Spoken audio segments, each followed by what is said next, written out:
Halo, selamat pagi anak-anak hebat. Bertemu lagi dengan Bu Novi. Hari ini kita akan belajar 3 mata pelajaran, yaitu IPA, Bahasa Indonesia, dan SPDP. Sebelum Bu Novi masuk ke materi IPA, Bu Novi ingatkan sekali lagi, kita belajar dari rumah masing-masing, tetapi bukan berarti bisa seenaknya sendiri ya anak-anak. Kalian tetap punya kewajiban yang sama dengan ketika kalian masuk ke sekolah.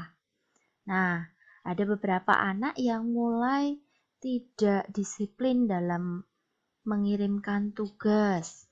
Sampai hari ini ada beberapa anak yang cukup banyak tagihannya. Nah, silahkan dicek sendiri. Kalian lihat sendiri masing-masing sudah lengkap atau belum dalam mengumpulkan tugas.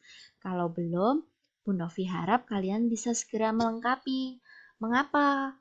Karena semakin kalian tunda, semakin banyak tagihan tugas yang harus kalian selesaikan. Ingat, kalian kelas 6, bukan lagi di kelas-kelas sebelumnya. Nilai kalian akan berpengaruh di nanti nilai ijazah. Jadi kalau kalian menginginkan nilai kelulusan yang bagus, kalian ingin lulus dengan nilai yang memuaskan, mulai dari sekarang silahkan dicek sendiri-sendiri tugas dan semua kelengkapan yang menjadi kewajiban kalian.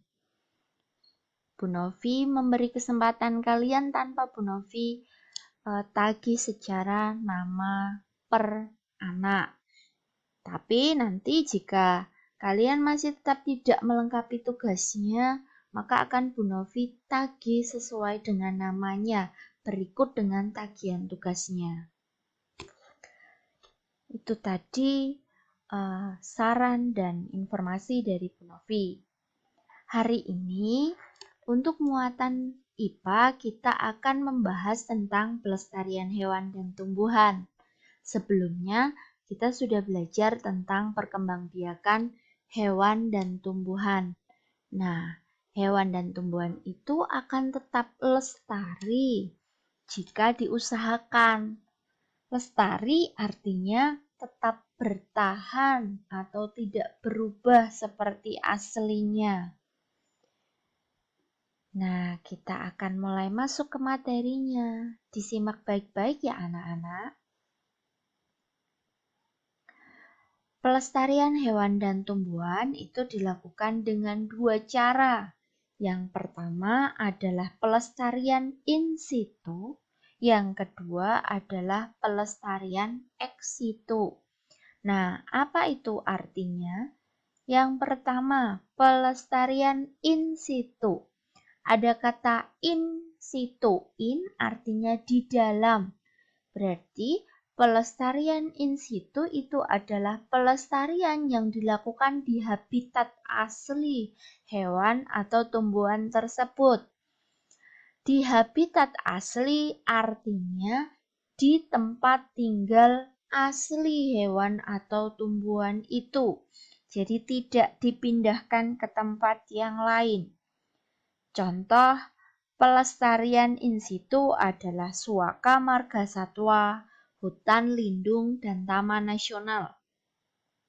Suaka marga satwa itu merupakan kawasan untuk melindungi hewan, sedangkan hutan lindung itu kawasan untuk melindungi tumbuhan. Taman nasional itu adalah kawasan yang digunakan untuk melindungi hewan dan tumbuhan. Jadi tahu ya anak-anak bedanya ketiga istilah ini. Bu Novi ulangi, suaka marga satwa itu untuk hewan, hutan lindung itu untuk tumbuhan, taman nasional itu bisa untuk tumbuhan, bisa juga untuk hewan. Itu tadi pelestarian in situ. Yang kedua adalah pelestarian ex situ. Pelestarian ex situ itu adalah pelestarian yang dilakukan di luar habitat aslinya. Jadi hewan dan tumbuhan yang dilestarikan itu dibawa ke tempat lain, bukan di tempat tinggal aslinya atau awalnya. Nah, pelestarian ex situ itu dilakukan karena dua alasan. Yang pertama, karena memang hewan dan tumbuhan itu kehilangan tempat tinggal aslinya, atau yang kedua adalah digunakan sebagai upaya rehabilitasi, penangkaran, dan pembiakan hewan dan tumbuhan tersebut. Jadi pelestarian ex situ itu dilakukan karena dua alasan. Yang pertama karena memang habitat aslinya sudah rusak atau sudah tidak ada. Alasan yang kedua, pelestarian ex situ itu dilakukan dengan tujuan untuk penangkaran, pembiakan, dan upaya rehabilitasi hewan dan tumbuhan tersebut. Contoh pelestarian ex situ itu adalah taman safari, kebun binatang, dan tempat penangkaran.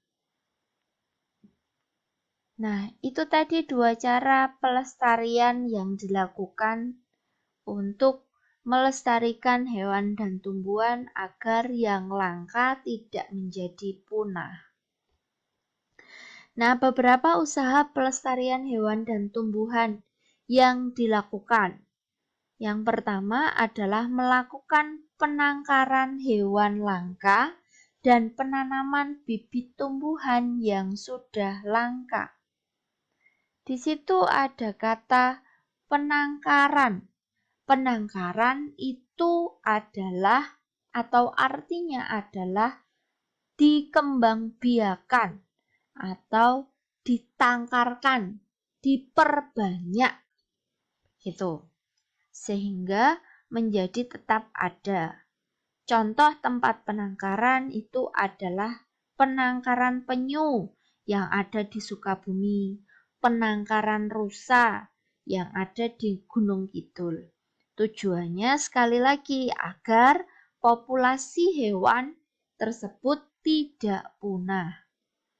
Yang kedua adalah mendirikan tempat-tempat perlindungan hewan dan tumbuhan langka.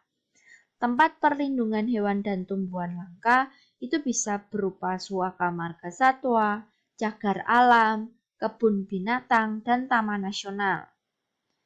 Sekali lagi, Bu Novi ingatkan, suaka marga satwa itu untuk melindungi hewan-hewan langka, cagar alam itu untuk melindungi jenis tumbuhan langka, kebun binatang itu untuk melestarikan hewan-hewan yang langka dari berbagai daerah, sedangkan taman nasional itu adalah pelestarian alam yang mempunyai ekosistem asli. Bisa untuk hewan, bisa untuk tumbuhan. Beberapa tempat perlindungan tumbuhan dan hewan langka di Indonesia. Yang pertama ini ada gambar. Gambar ini adalah suaka marga satwa yang namanya adalah suaka marga satwa Danau Sentarum yang berada di Provinsi Kalimantan Barat. Hewan yang dilindungi itu ada ikan arwana, ada ikan belida, ada burung rangkong, buaya muara, dan lain sebagainya. Yang kedua ada suaka marga satwa Ujung Kulon di Jawa Barat. Nah, di sana hewan yang dilindungi adalah badak bercula 1 agar tidak diburu. Mengapa kok diburu? Badak bercula 1 itu banyak diburu untuk diambil culanya. Begitu. Yang berikutnya adalah kebun binatang. Contohnya yang dekat dengan kita yaitu Kebun Binatang Gembira Loka di Yogyakarta. Di sana ada berbagai macam hewan, contohnya gajah, unta, burung, ada burung kasuari, burung merak, dan lain sebagainya. Yang berikutnya ini adalah kebun raya di Bogor, namanya Kebun Raya Bogor. Hewan Tumbuhan yang dilindungi di sana ada anggrek, ada kantong semar, ada berbagai jenis tumbuhan paku. Besok kalau kalian punya kesempatan untuk ke sana, silahkan dilihat dan dipelajari dengan benar. Yang terakhir ada Taman Nasional Komodo yang terletak di Nusa Tenggara Timur. Hewan yang dilindungi tentu adalah komodo, karena memang di sana adalah habitat asli dari komodo. Sedangkan tumbuhan yang dilindungi itu ada kayu hitam. Nah, itu tadi hanya beberapa contoh ya anak-anak. Jadi masih ada banyak tempat perlindungan tumbuhan dan hewan langka yang ada di Indonesia. Tujuan pelestarian hewan dan tumbuhan yang tadi Bu Novi sebutkan itu ada beberapa, yaitu yang pertama menjaga keseimbangan ekosistem. Mengapa harus dijaga? Agar kehidupan di muka bumi tetap berjalan dengan baik. Seandainya ada hewan atau tumbuhan yang punah, maka ekosistem itu menjadi tidak seimbang atau ada perubahan ekosistem. Yang kedua, melestarikan keanekaragaman hayati. Tentu ini bermanfaat bagi ilmu pengetahuan dan juga masyarakat dalam arti manusia. Hayati itu berarti adalah makhluk hidup, baik itu hewan maupun tumbuhan. Yang berikutnya adalah memenuhi kebutuhan masyarakat. Tentu ini hubungannya dengan manusia, misalnya untuk bahan bangunan, makanan, ataupun obat-obatan. Yang berikutnya adalah menciptakan lingkungan yang nyaman dan mengurangi pencemaran udara. Ketika berbagai macam atau berbagai jenis tumbuhan itu tetap lestari, maka pencemaran udara itu juga dapat terkendali sehingga kita juga merasakan lingkungan yang nyaman, udara yang bersih.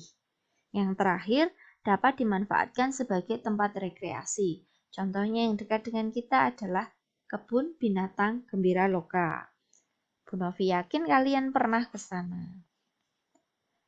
Nah, berikutnya Bu Novi sampaikan contoh hewan yang hampir punah. Sekali lagi ini hanya contoh, hanya beberapa dari sekian banyak hewan yang hampir punah. Kalian bisa mencari informasi lebih lanjut di internet.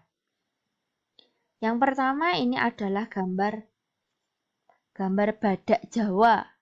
Badak Jawa yang dilindungi di Taman Nasional Ujung Kulon. Yang kedua, tadi ini sudah Bu Novi sampaikan, yaitu komodo yang dilindungi di Taman Nasional di Nusa Tenggara Timur. Berikutnya ini adalah burung cendrawasih. Burung ini adalah burung khas Papua. Yang berikutnya ini adalah orang utan. Orang utan itu banyak dilindungi di Taman Nasional Gunung Leuser yang ada di Aceh. Berikutnya ini adalah jalak Bali. Aslinya itu berasal dari Bali, tetapi sekarang sudah banyak yang meninggal sehingga menjadi hewan yang langka. Berikutnya ini adalah elang bondol. Berikutnya ini ada harimau Sumatera. Dan yang terakhir ini adalah anoa. Anoa bentuknya mirip sapi tetapi ukuran tubuhnya lebih kecil. Dan tanduknya ini berbeda dengan bentuk tanduk sapi. Itu tadi beberapa contoh hewan yang dilindungi. Berikutnya, Bu Novi sampaikan beberapa contoh tumbuhan yang hampir punah. Sekali lagi, ini hanya contoh. Jadi kalau kalian mau lebih lengkap, mau lebih banyak, silahkan dicari sendiri di internet. Ada banyak sekali.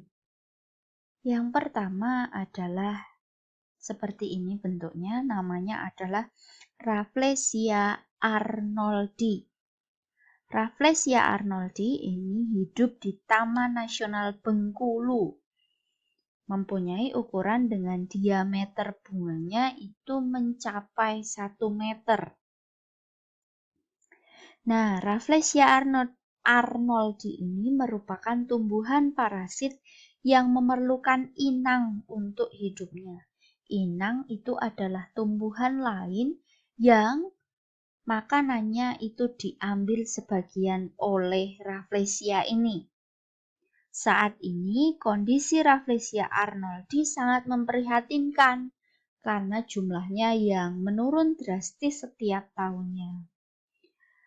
Penyusutan atau penurunan populasi Rafflesia ini disebabkan beberapa kegiatan manusia, yaitu mulai dari pembukaan wilayah hutan, kemudian rusaknya habitat aslinya, seperti karena kegiatan pertambangan dan seterusnya.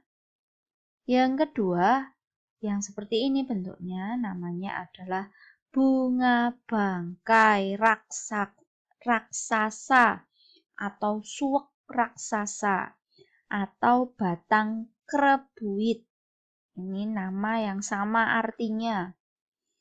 Ini tumbuhan ini berasal dari suku talas-talasan yang berasal dari Sumatera. Kemudian yang ketiga, yang bentuknya seperti kantong-kantong ini namanya adalah kantong semar. Kantong semar meskipun merupakan tumbuhan, tetapi dia termasuk karnivora atau pemakan hewan. Jadi dia makanannya adalah serangga. Yang berikutnya, yang seperti ini daunnya adalah damar. Damar ini aslinya berasal dari Papua.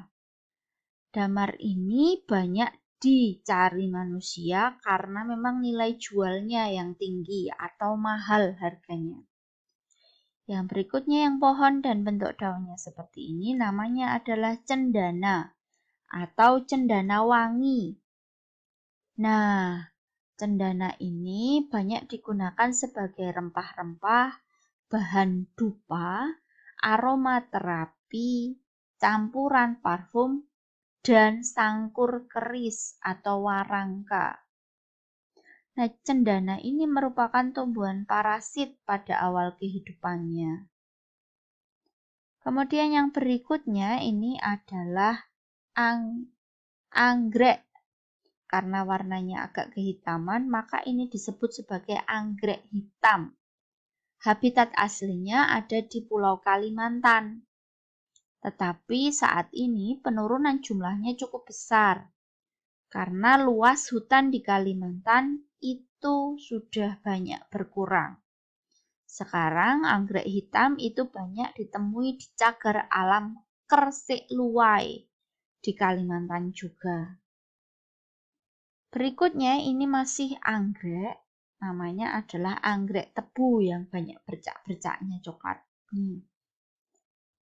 Anggrek tebu itu merupakan anggrek terbesar atau paling besar dan paling berat di antara anggrek yang lain. Nah, itu tadi beberapa contoh tumbuhan yang langka dan dilindungi. Berikutnya kita akan membahas penyebab kepunahan tumbuhan. Sebenarnya tadi Bu Novi sudah menyebutkan 2 alasannya. Tapi Bu Novi ulangi lagi agar kalian tidak lupa. Yang pertama, tumbuhan itu menjadi punah atau langka karena penebangan. Khususnya adalah penebangan pohon yang tidak memperhatikan keseimbangan ekosistem. Kemudian yang kedua adalah perusakan habitat. Habitat itu artinya adalah tempat tinggal, baik itu hewan maupun tumbuhan. Tapi karena kita membahas tumbuhan, maka perusakan tempat tinggal asli tumbuhan. Kalau tumbuhan itu kehilangan habitatnya, maka tempat hidup yang baru itu belum tentu cocok dengan dia, sehingga membutuhkan beberapa adaptasi. Kalau seandainya terjadi bencana alam yang merusak habitatnya, otomatis dia akan ikut mati. Sedangkan penyebab hewan langka ada beberapa. Di antaranya yang pertama pemburuan komersial. Pemburuan komersial itu tujuannya untuk memperoleh uang yang dilakukan oleh manusia. Yang kedua adalah perusakan habitat, bisa jadi karena pembukaan lahan baru untuk pemukiman, untuk pertambangan, pembuatan jalan, dan lain sebagainya. Yang berikutnya adalah kompetitor, pemangsa, parasit, atau manusia kolektor yang memburu mereka untuk dikoleksi atau untuk dipelihara secara mandiri, bukan oleh pemerintah atau oleh pihak yang mempunyai izin untuk membiarkan hewan tersebut. Yang berikutnya, ketersediaan sumber daya yang rendah, misalnya makanan. Kalau ketersediaan makanan rendah, otomatis hewan tersebut lama-kelamaan akan mati. Itu tadi beberapa penyebab hewan menjadi langka. Nah, tugas untuk kalian hari ini adalah buka buku Bina Prestasi Akademik halaman 65. Di situ ada soal evaluasi subtema ketiga.